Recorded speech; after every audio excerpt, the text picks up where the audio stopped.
It's a tale as old as time. The Raps play a good team and get absolutely smoked once again. History has a strange way of repeating itself. Yeah, not cut for the best of them. If you're not going to say anything nice, don't say anything at all. This is Basketball Island. Hein, Hambone, Wes, Fab. And yeah, honestly, sorry people in the comments who happen to say, why do these guys always come up after a bad loss? Well, we scheduled to come up after a Raptors game, and they got smoked. We can't control that. You think we want this? Yeah, it just happened. It just happened. It just happened. You think I want this? It just happened. Let's give the stats here, because Raptors versus the top three this season. Hit me. 0-7 record. 101.1 points scored, 117.6 points allowed, shooting 43.7% from the field and 32.9 from the three. So this is our first burning question. I'll start with you, Hambone. Why can't the Raps beat any good teams? Because they themselves are not a good team. Like, listen, they're above expectations this year. They're winning games. They're 32-23 heading to All-Star break. That's very good. It's better than I think a lot of us expected, but you can see a lack of grit and toughness against the best teams in the league. They're 4-13 against the top 10 teams in the league. 3 of those wins came against the Cavaliers, who were undermanned in those games. They do own the Cavs. Well, the Cavs now have James Harden, so the Raps do not do well against James Harden. So even that matchup, like, I could have talked myself into that potential matchup in the playoffs and be like, oh, Raptors might actually match up well with them. That's gone. They're dead in the water in that regard. They're just not tough enough. And, you know, we saw what happened last night against the Pistons. Scotty Barnes leaves the game with 3 fouls. A couple of them were not great fouls, but the defense just collapses. The intangibles go out the door as well. And it's just, it's hard to watch at times because, you know, the real measuring stick will come down the stretch here as they enter the playoff race. And we'll talk about that a little bit later as well. But there's just a lack of gumption, especially when the game slows down. Well, look, the problem to me, the Raptors' top guy is not a top guy. And I'm going to reference what we said on the panel the other day. Leo talked about the luxury of Scotty being the leader of this team is that they can depend on BI to do the scoring, and he can back off and let BI handle the scoring. Look at every top-tier team in the NBA that they're losing to. Who's the top guy in Detroit? We saw it. It was Cade. Who do you got? Jalen Brunson on New York.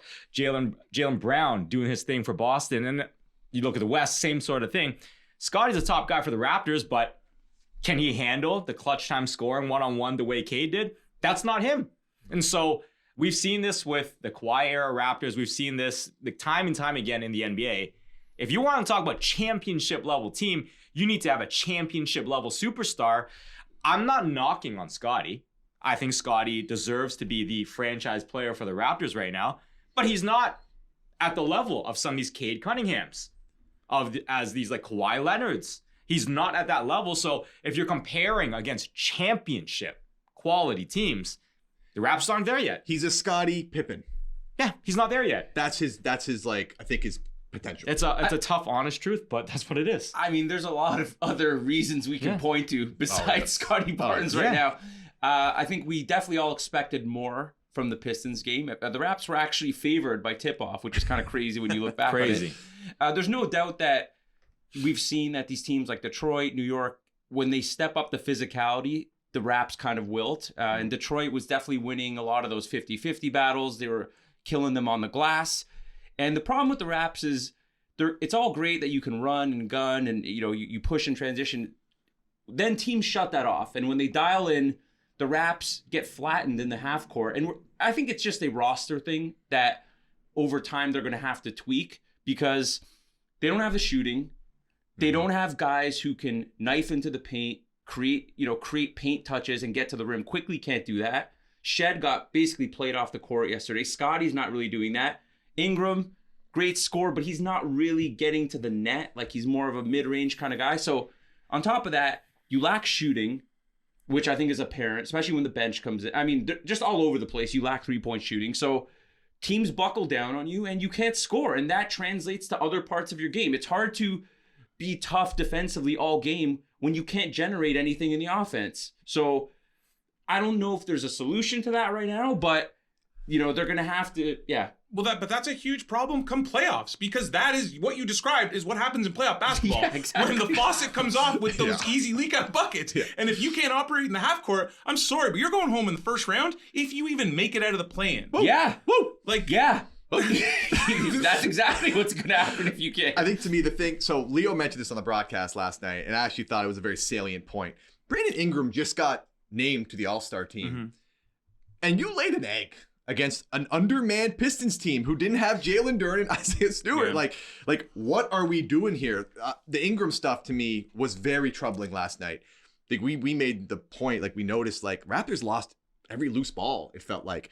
Brandon Ingram, how many rebounds and assists did he have last night? As someone who had him betting his over, both points and Godfather.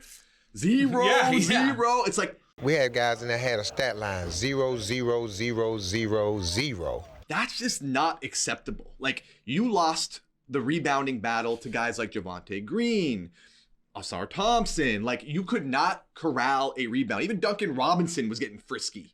And it's just, there's a lot of intangible stuff that the Raptors just aren't doing. They just aren't doing it. Scotty Barnes leaves the game with 3 fouls. Who else on that starting lineup can defend? Well, also bad fouls too. Like, they're bad fouls for him. sure. For sure, they're bad fouls. And you know what? He went under Cade a few times. Cade banged some threes. Like, Cade really showed out. We could talk about his MVP odds, which I kind of feel like I have to sprinkle on it just because of how good Detroit has been. But like, it shouldn't be the case where you felt Colin Murray-Boyles' absence. Dude's a rookie. He doesn't play that game. Jakob Poeltl, credit him for coming back. It's good to see him back, but he was stiff. Man, he looked rough, yeah. Couldn't move. I think it's actually great that the Raptors loss came against this Pistons team, because to me, Detroit is like 1 year behind what OKC has been doing and developing. OKC obviously has a superstar, centerpiece, heliocentric guy, Shea. Cade does very similar stuff offensively. Detroit won this game on defense. And it wasn't one guy, because they didn't have Jalen Duren, they didn't have Beef Stew. They have all these guys collectively just be extremely aggressive, play a specific style. All guys contribute. They're on a string. That's something the Raptors can build. Most franchises, especially with a young squad, can build that over time. I think the challenge is the Raptors right now, they don't have that in the half court night in, night out. They have some good games defensively where they put it all together. Scotty's leading the charge on that end. But Detroit has no holes on defense. Even with Duncan Robinson, no holes. And that's how the game got away from them. Cade carried them on their back offensively. Good for that. The Raptors don't have that yet. You can do this on defense, though, and you can build that up. You don't need a superstar to carry that side of the court for you. That's the identity the Raptors need to build on, because, they're 6th in defensive rating? That's awesome. Detroit's number 2. OKC's number 1. Guess what? Those are the teams that are very likely going to meet in the finals. That's the path for the Raptors. To answer your question, why can't the Raptors beat the best teams? I think they just don't have enough talent compared to these teams. And I don't think they have enough pieces that fit overall. Like, their depth, like, look at the bench against Detroit yesterday. It was not even close. Like, you're just not getting enough from enough guys on a nightly basis to really compete at that highest level. Now, to their credit, they do handle the bad teams, the 500-ish teams. And that's enough to get you this record that makes you a top 6 team in the East. But when you're at the highest level, you can't be trotting out minus players. Like, 3 of your 9 guys who step on the floor are a minus. Like, it's just hard against these really balanced, good teams on both ends of the court. The Raptors are that bully in high school that hits that growth spurt in grade 10 and starts picking on all the grade 9s until but they're not a bully, though. No, they are, because they bully the bad teams. You got some trauma here that you're working out. Maybe. And then a grade 12 comes along and just be like, you need to stop. Like, you know what I'm saying? Like, and then the Raptors are like turtle. That's what they are. Like, it's good to pounce on the shorthanded Pacers, the Brooklyn Nets, like all these like whack teams that are like clearly tanking. But like the moment you get tested with a team that has any kind of playoff aspirations, you fold. And that's what's happened. But and to Fab's point, I agree that it is a lack of talent. But we got a 0, let's call it an F grade effort last night. Yeah. That was if you're gonna play these teams, at least show up and like give me the illusion that we're gonna get a close game. They look like they didn't care. And to Wes's point about how good that defense was, No, man, they were so sloppy with the ball. Like you Doesn't mean they don't care. I know, but like, that's like a really poor assumption. The effort was not there, dude. Watching that game. Did it look like they were putting in their full effort? No, I don't like that. I don't like that at all. I actually disagree with that very strongly. I think the Raptors try, but they don't have the gumption a team like Detroit had. I'm telling you, man, Detroit is very much like OKC. Awesome. They are a year away from being what OKC was in their championship run. They have all these guys. A guy like Dennis Jenkins coming off the bench didn't have a great game, but this is an undrafted player who gives you night in, night out effort as the 10th man on their bench. But you're kind of proving my point though. Like what I'm saying with that is they collectively play on a string defensively. The Raptors don't have that right now. They can get there. They're 6th in defensive rating. Like there's room for that. But were you seeing the Raptors playing with that same intensity and effort that you're describing a 10th man? They don't have the collective defensive chops that Detroit has in terms of tracking ball handlers when they get themselves into a hole into the paint, the guy off ball coming and guarding the guy in the corner, making sure that pass option's not there, so there's no outlet for them to pass anything out. Detroit is very, very fundamentally sound about how they make it very difficult for you to get a play into the paint, even without a rim defender, even without Jalen Duren and Beef Stew. What did the Raps do in the paint last night? I think the Hambone's point too, no CMB really did play an effect where we talked about it before with Scotty going under on the screen and rolls. When he doesn't have the ability to just keep switching on Cade, it's going to expose you. So I think to me, Ryan Wolstadt asked Darko Rakovic a very interesting question about toughness and lack thereof against some of the better teams in the league. And I think the Raptors do have discipline. I think they are in the right spots. You know, they're energy. They play with a lot of energy. They're flying around at times. It's just once you get there, you got to do the thing. Like you have to stop the other team. Like I thought the entire bench last night was just out of place. They did not look good. Jamal Shed, he's been on a stinker as of late. Mamu cannot grab a rebound to save his life. Grady Dick and Jacoby Walter looked like they didn't belong in the league last night. Yeah. And it's like you can be energetic. You can be active with your hands. You can be in the right spots all you want. At the end of the day, that ball's on the floor. Who's getting it? Like you can teach that to a certain point. You either have it or you don't, in my opinion. I agree with the lack of, listen, they lost a lot of 50-50 balls. They could have done much better on the glass. But this all just comes back to shot creation for me. Yep. Who on the bench is creating shots? Do they have anyone who can take a screen at the top of the three-point line and hit a pull-up? Who can do that? Cam Thomas could have. Quickly can't. Who else can do that? So you're going against teams that you need to be able to generate buckets like that. You can't, it's all nice to do this cutting, 5-point basketball moves. Someone needs to put pressure on the rim. Someone needs to pull up and go pop in your eye. You don't have any of those guys. Detroit was able to last night, and I know we're harping on it, Detroit, to Wes's point. They are an excellent defensive team, but they were able to double and then recover, and the Raptors could not get to the rim. Emmanuel Quickley, you look at his stat line, you look at the box score, all right, pretty good game. He played 7 of 15, 4 or 5 threes, whatever he did. Okay, cool. Every time that dude tries to drive, if he doesn't get you on that pump fake, that possession is pretty much dead in the water, and then you look up and you have 9 seconds left on the shot clock. He has to do a U-turn. Yes. He has to U-turn. He heads back out. There's 10 seconds left on the clock, and he throws a grenade. And then you throw a grenade. He has to stop throwing grenades with 8 seconds left on the shot clock that are just a swing pass to the outside of the three-point line. And I would be okay with it if the dude could play defense. And I think it comes back to the point I just made earlier. It's he's kind of in the right spots. He just can't do it. Against elite players, against tougher players, he cannot stop you. And that's the problem. It's very much a personnel thing. I do think the Raptors have talent. They got offensive talent. They do not have defensive talent, and that matters in the playoffs. I question whether they have that much offensive talent either. Well, RJ Barrett is what? He should be, if he's not talented offensively, then Lord help us. Before we move on to the next question, do you have any issue that Darko canceled practice because Brandon Ingram was named an all-star? Does that matter to you, especially when you come out and get the doors? Well, but I think also you came out and got the crap beaten out of you by Detroit, and also too, NBA teams don't get a ton of practice time. So isn't that important to kind of have that? I'm just I understand saying, camaraderie building and stuff like that, but I get it's important to practice. I get it. Darko has the buy-in of his players. He's a real players coach. They love him. I'm not even I'm just All-star asking. coach. I'm just asking the question. If you're gonna cancel a practice, then get the crap beat out of you. Wes, just floating it out there. He's a nice guy. No, Yeah, Wes is my Scott. point you're out. No, percolating. my point. I was just gonna say to wrap up that game. Detroit's not a good 3-point shooting team as well, right? Raptors obviously one of the worst in the league. But you talk about like what's the gap right now? What's the difference? You know, the Raptors, they're 25th in 3-point shooting.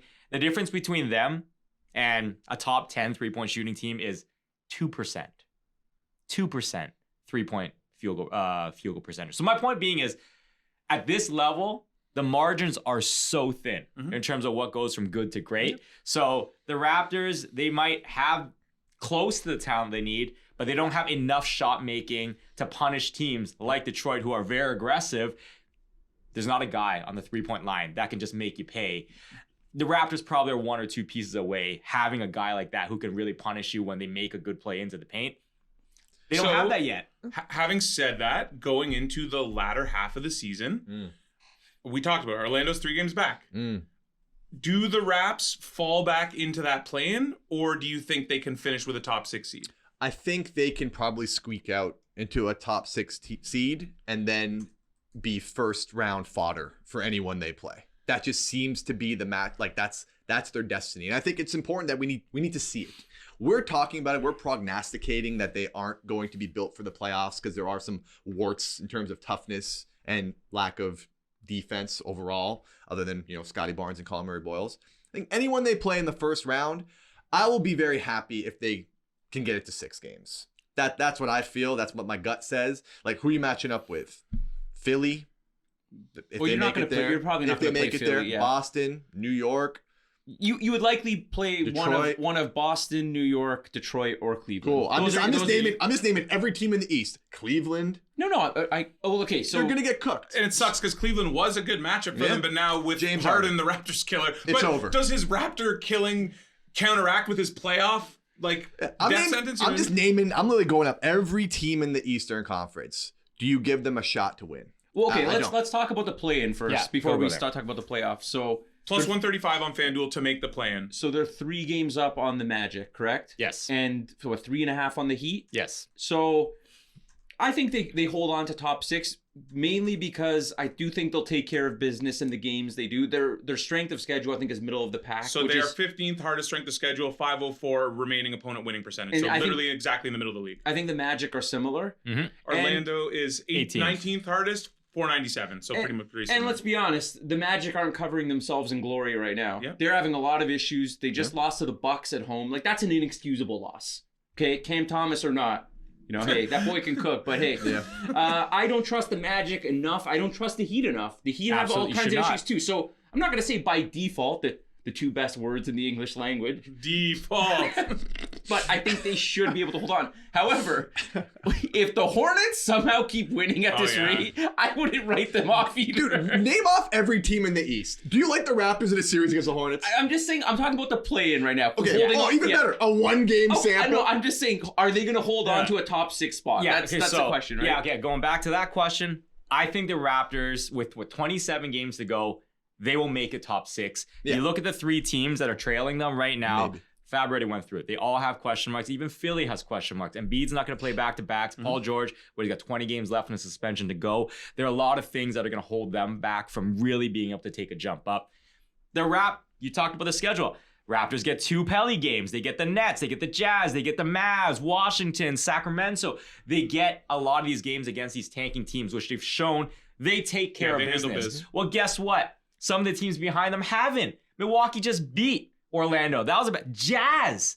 The Jazz beat Miami. That was an absolute disaster of a loss for them. And that was when they were already benching dudes still and winning that game. Give the Raptors credit. In games like that, they love to put on the table and make it happen. I think the Raptors will win enough to get into the top 6. Now, whether or not in a series, that's a completely different conversation. But to maintain top 6 with a 3-game gap, they're in good position. I got a question then. This isn't one of our burning questions. We're going off, taking a little detour. If they finish top 6 and get smoked in the first round, is this still a successful season? Yes. They, at this point, right now, exact date, we're 17-38. Okay? So you're talking about year-over-year improvements. That's the lens that you got to evaluate. You can't compare them to Detroit. Detroit's a championship contending team. Toronto's not there yet. Toronto hasn't even made the playoffs in umpteen years. So the point being is, for what they were last year to where they are now, making the playoffs is absolutely a success. How you choosing to evaluate? You're changing the field, the target line by saying, oh, now it's suddenly not a success. What's your answer to the same question at October 17th at the start of the season? I think beginning of the season we all said that. Like I remember I thought they were a lock for a play-in team. So to me, I definitely look at it as a successful season. So don't be like my old sales manager, changing the quota every single month, all right? You know, one at a time. Talk about trauma. I'm just asking. Some trauma, guys baby, got some all trauma. right? I'm just Okay, it's asking the same question. line. I am not the goalpost mover. What do you guys think? So, because also Yes. more so, if you get smoked in that first round, that's to me where it'll be the sour taste. It's insane to say it's not, right? Like, obviously it is a success, but that's not the whole story. Like, cool, you can make to the playoffs and get smoked, and then if you run this back, like, that's the definition of insanity, right? Like, I'm looking at this roster right now. We're looking at the games against good teams. It's like, I know what's going to happen. Like, it's not hard to determine that the Raptors will get sunned by any of these teams above or below them, quite frankly, in my opinion, because they lack the things that matter come playoff time. With that said, get there. I hope they prove me wrong. I hope they pull out, like, if you lose like in 6 or 7 games to the Celtics or Knicks, I will be happy with that result. Yeah. That would be, to me, a very good thing. But I don't see that happening. So if the Raptors do get to playoffs and get destroyed, the summer tells the story. Do you roll it back with these same guys? Like, something's got to change in that regard. sure. Like, I will live with, Brandon Ingram, being like your weakest defender just because 6'10" and he's a bucket. Like, that's cool. Quickly, RJ. Those two are the biggest talking points for me. And, you got to make some decisions on some of the bench guys. We'll see. Definitely a success. But I don't think the playoff result tells the whole story. Well, so that leads us into our third burning question. And I'll start with Fab here. What needs to change with this team going into the offseason? I think the playoffs will tell us what needs to change the most, because this is all well and good, but I need to see what each of these guys does on the stage that matters. Like, regular season games tell you some part of the story, but ultimately you'll have to evaluate at a higher level who can succeed and who won't. So I don't have a straight answer to that, but you hope some growth will come internally. A guy like CMB, you can project to get better. You hope some of your younger guys can project to get better, but you're going to have to also make changes to your roster. RJ Barrett seems like a likely candidate to be moved in the offseason just because of his contract. Whether you see that with Quickly, with Pirtle, I don't know. Scotty's obviously here to stay. Ingram, I think, is here to stay. We'll see. We'll see what Bobby does after the playoffs based on who does what and how he determines who can hack it here and who can't going forward. Yeah, I think it's very tough to evaluate present day. Perfect comment. It's how it goes in the playoffs is a much better litmus test. But projecting forward, I think the Raptors need a iron-tested 3-and-D guy who can punish a team if they're being left open on the three-point line and just go on an absolute heater for one quarter and then swing a game like that. Like I think of a guy like Aaron Nesmith during the playoffs last year had some moments where, like, whoa, like you can, like, he'll take a triple team 3-pointer and he'll still go in. The Raptors just don't have a guy like that can complement BI and Scotty when they're getting doubled and all of that. It would be ideal if Jacoby, Grady, anybody on the team could just go on a stretch like that for a few minutes. Maybe it'll happen in the playoffs. I don't know, but I don't think the Raptors have that right now. And that would be probably one missing piece to add to the upcoming season. It just sucks that you're getting kind of nothing from both those guys. Oh, for sure. You needed a little bit of a hit on one of them, and it's just been... They can't create for themselves. Yeah. Like, it's... Like, okay, this is why at the deadline, I would have taken a guy like Malik Monk. I know he sucks defensively, but he can cook. You know what? You don't have even a guy with that skill set off the bench. That guy can come in and at least score 10 points in a quarter. Who's your irrational confidence? Cam Thomas. Right? Cam Thomas. You know what? I'm not saying Cam Thomas would save this Raps team at all, but you kind of need that, like, self-creator who can come in and get hot. And you just don't have that from anyone on your bench at this point. Like, even, like, again, harping all the way back to last night's game against the Pistons. Like, I actually like the spirit Scotty was trying to show. Like, Scotty had a very spirited game. Hey, it was great. We cut the lead to 18, and he's trying to, like, pump the team up. But, like, who is that spark? Yeah. non-existent. Like it's just even like Mamu can kind of give it to you, but even he needs to be spoon-fed, right? Like who's the dude that's gonna like dribble at your feet, step back and hit a 3 in your mouth? Like there Doesn't exist. doesn't exist on this team. You need more self-creation on this team, no matter what. More shooting. That's the stuff I would be looking at. More size is always good. I don't think you can go wrong with any of that. But once again, like Toughness. we have to just see how. Yeah, of course. Toughness. How this like look at teams like Detroit. They're big. Yeah. New York. Yeah. They're big across the board. Aside from Brunson, like that's where the NBA is going. The Raps are kind of playing this like undersized roster a lot, right? You guys have heard me say this on past pods, and I'm not comparing these two players and saying they're 1-to-1 or anything like that. But the Raptors are better served having a Lou Dort type of player than RJ Barrett. Yeah. But if you talk about their value in the NBA, RJ Barrett's contract value obviously is worth more in terms of his scoring ability. But for the fit that the Raptors need, that's what the switch is. Well, and like you need somebody like for that. Lou Dort to be at maximum effectiveness, you need those other pieces around him to get the very best at him. And the Raptors arguably don't have the rest of that supporting cast. Again, I'm not But he saying would be RJ. awesome. Again, I'm not saying RJ Barrett's worse than Lou Dort. The comments have already, dude. The comments have already burned you, Wes. So. Self-creation, toughness, and perimeter defense. Also, game 1 of the finals, Lou Dort was a bucket. Like, how many threes did he hit game 1 of the finals? Love Luke Dort, man. Love Luke Dort. By the way, have we ever broke news on this? Oh, here we this go. podcast? We're going to be breaking news by reading someone else's news that they reported. Precisely. Jared Jackson Jr. out for the season. Oh, shocker. Adjust your fantasy lineups accordingly. Do You're so sad. I know. I'm so sorry, Wes. I'm so sorry. I know you got Is that a legit injury? Chris Haynes? Yeah, knee surgery. do we want to talk about what Utah's doing at all? That's great. Tanking? Yeah, no, but like, here's the weird thing to me. People, and maybe it's just because this is sort of our little brother syndrome being in Canada to the national media NBA. People are acting like what Utah did is like, how dare they? This is the first time it's ever happened. The Raptors did this last year, and no one really. It was the Magic It was game. kind of We did a pod right yes, after we did it. it because we only do pods after losses, and it was completely. We handpicked them.